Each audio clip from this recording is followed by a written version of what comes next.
I started finding self-esteem. Once I found that, that's when doors started opening up. I stopped caring about people, that what they thought, being judged. Wow, if I say this, if I started right now, are you gonna make fun of me? I stopped caring about that.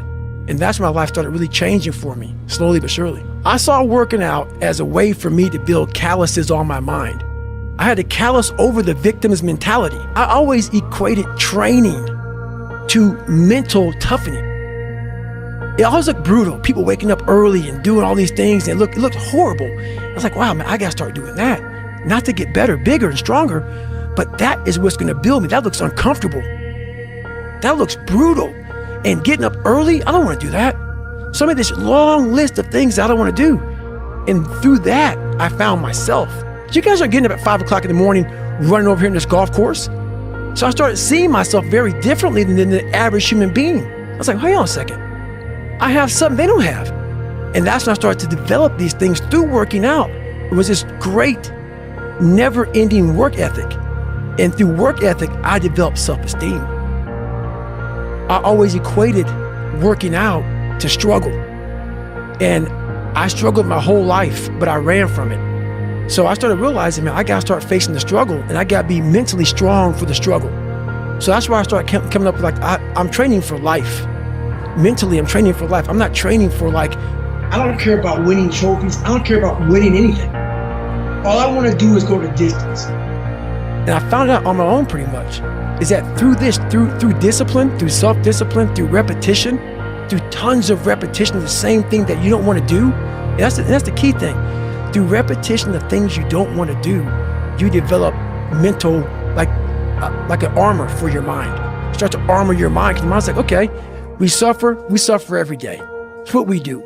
We do stuff that sucks every day. So then when the suck stuff comes, you're ready for it. And that's how I started coming up. I just started being very uncomfortable. Now it's like just a way of life where it gets hard.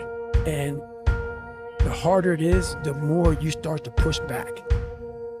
And the more you push back, and then it's not right for people to talk about. It's not right for, let's say you are fat. I was fat. That's why I talk about it.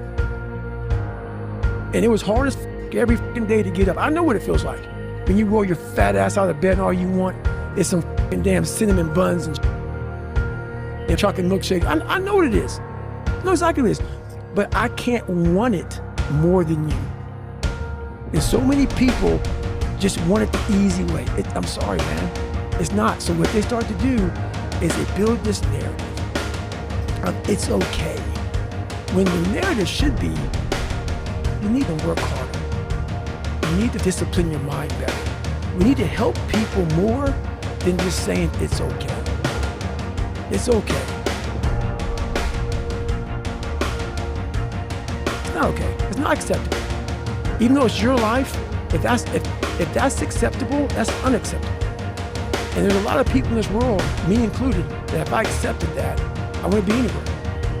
So yeah, a lot of people just start creating a narrative about themselves that make it okay.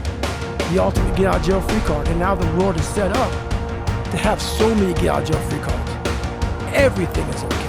And you can't say a motherfucking thing about it. I want you to go there with me. I'm taking you there with me. I'm a storyteller. And the one thing that I really realized was for me to become a tough guy, that's what I wanted to be. I saw myself as a very weak man. And for me to be hard and be tough, I had to start going over to that list, that scary list, and start facing that, because I knew over there, I was gonna find a whole new person. Because if I kept on doing the things that made me feel comfortable, I was gonna continue being that same person I always was, the lying, insecure, fearful person living this nice, comfortable life of mine.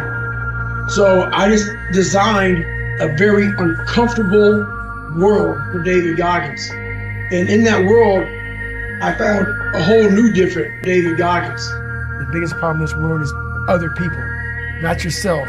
It's other people in your head. They are puppet mastering you pretty much on your life.